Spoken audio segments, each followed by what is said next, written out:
विस्तृत मुख्य बिंदु, की हाइलाइट्स और डिटेल्स। देवास की पूर्व स्थिति और भूजल का अत्यधिक दोहन।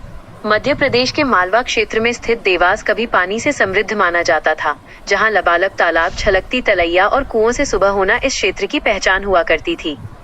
आजादी से पहले ही इस क्षेत्र में नलकूप आने लगे थे और धीरे धीरे भूजल का दोहन लालच की हद तक बढ़ गया। मोटर की संख्या बढ़ने के साथ साथ जमीनें भी बिकने लगी और पानी एक निजी संपत्ति बन गया, जिसके चलते किसानों ने सबसे अधिक भूजल का दोहन किया और कुछ किसानों ने अपने खेतों में 150 तक नलकूप लगा लिए। बदहाल स्थिति और गंभीर संकट। इस अंधी दौड़ में खेती पूरी तरह मानसून पर निर्भर हो गई और पशुओं के चारे के लिए भी सरकारी मदद की दरकार पड़ने लगी।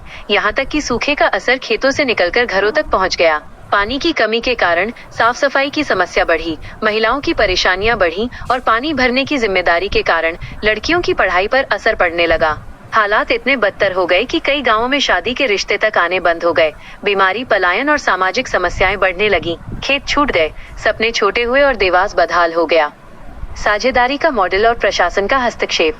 वर्ष 2006 तक आते आते भूजल स्तर 700 फीट नीचे जा चुका था और कुछ इलाकों में गहरे भूजल की गुणवत्ता भी खेती के लिए समस्या बनने लगी थी। जब किसानों ने इस संकट को मौसम की मार नहीं बल्कि अपनी भूल माना, तब वर्ष 2006 में प्रशासन ने समाधान में किसानों को भागीदार बनाते हुए जल संकट से निपटने का संकल्प लिया। इस साझेदारी के मॉडल के तहत जमीन, श्रम और जिम्मेदारी किसानों की थी, जबकि प्रशासन ने तकनीक और बैंक से लोन दिलाने में मदद की। प्रशासन के सहयोग से तकनीकी विशेषज्ञ किसानों के साथ खेतों में काम करने आए।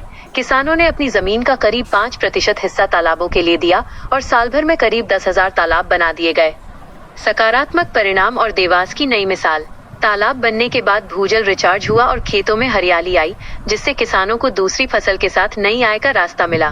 किसानों ने गेहूं, तिलहन, चिया और मछली पालन को अपनी खेती से जोड़कर इसे आजीविका से आगे आय का मुख्य आधार बनाया। सूखे के अंधेरे दौर के बाद किसानों के चेहरों पर फिर से चमक लौटी। तालाबों पर प्रवासी पक्षियों की वापसी हुई और 40,000 से अधिक तालाबों वाली यह पहल दूसरे क्षेत्रों के लिए भी एक बड़ी मिसाल बन गई। जय हिंद, जय भारत।